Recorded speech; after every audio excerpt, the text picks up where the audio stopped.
പിന്നെ മുമ്പത്തെ രീതിയിലല്ല. 2 ആഴ്ചയായിട്ട് ബോട്ടും പോവാതെ കരക്കെറ്റിയില്ലാതിരിക്കുക. പിന്നെ കുറേ ബാധ്യത പമ്പിലും ഒക്കെ ഉണ്ട്. ഇയാൾക്കൊരു 10 രൂപ കിട്ടണേ, എനിക്കൊരു 50 രൂപ കിട്ടണം എന്നുള്ള രീതിയിൽ പോകണമെങ്കിൽ എത്ര നാൾ വേണമെങ്കിലും ഇയാൾക്ക് ഈ ബോട്ടിൽ പോകാൻ പറ്റും. എന്ന് പറഞ്ഞാൽ എനിക്ക് കടലിൽ പോയുള്ള കാര്യങ്ങളൊന്നും അറിയത്തില്ല. കരയിൽ നിന്നുള്ള നടത്തിപ്പേ അറിയത്തുള്ളൂ. ഇയാളാണ് കടലിൽ പോകുന്നത്. പിന്നെ ഈ ബോട്ട് എവിടെ പോയാലും 10 രൂപ കിട്ടുന്ന ബോട്ട് പോവാം.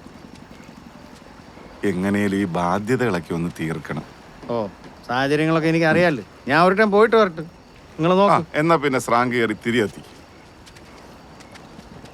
ഐശ്വര്യമായിട്ട് പോയിട്ട് വാ. നല്ല ചരക്കം കൊണ്ടുവാ. ഈ മരുന്നെ കിട്ടിയുള്ള സ്രാങ്കായിട്ട് നീ ഇങ്ങോട്ട് വന്നേ. നീ ചുമ്മാ കാര്യം അറിയാ തുള്ളരുത്. ആട് മൊത്തം വിളിച്ച് അന്വേഷിച്ചിട്ട് ഇവനെങ്കിലും കിട്ടിയത്. അതെന്തോ ഞാൻ പറച്ചിലാണ്. ഞാൻ അവനും കൂടി കടലിൽ പോണ കാര്യം തന്നെയാണ് നിങ്ങൾ ഈ കൊണക്കണത്. പിന്നല്ല ചൂണ്ടയിടുന്ന കാര്യന്നോടാ.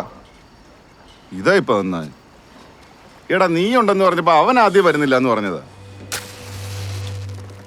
പിന്നെ അമ്പു നിനക്കറിയാലോ, ടാലി സ്രാങ്ക് മരിച്ചേ പിന്നെ അയാളുടെ കുടുംബത്തിലേക്ക് എന്തേലും കൊടുക്കാൻ പറ്റിയിട്ടുണ്ടോ?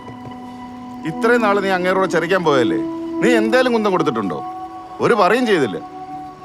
ഈ പോക്കിന്റെ മൊത്തം ലാഭവും ടാലി സ്രാങ്കിന്റെ വീട്ടിൽ കൊടുക്കാന്ന് പറഞ്ഞിട്ട് അവനിത് സമ്മതിച്ചു. നിങ്ങളൊരു ടേണ് പോയിട്ട് വാ.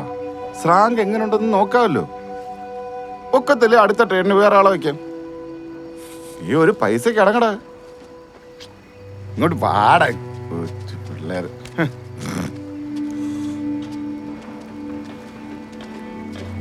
ഉള്ളടാ ആ റേഷനൊക്കെ തുറന്നു നോക്കിയോ.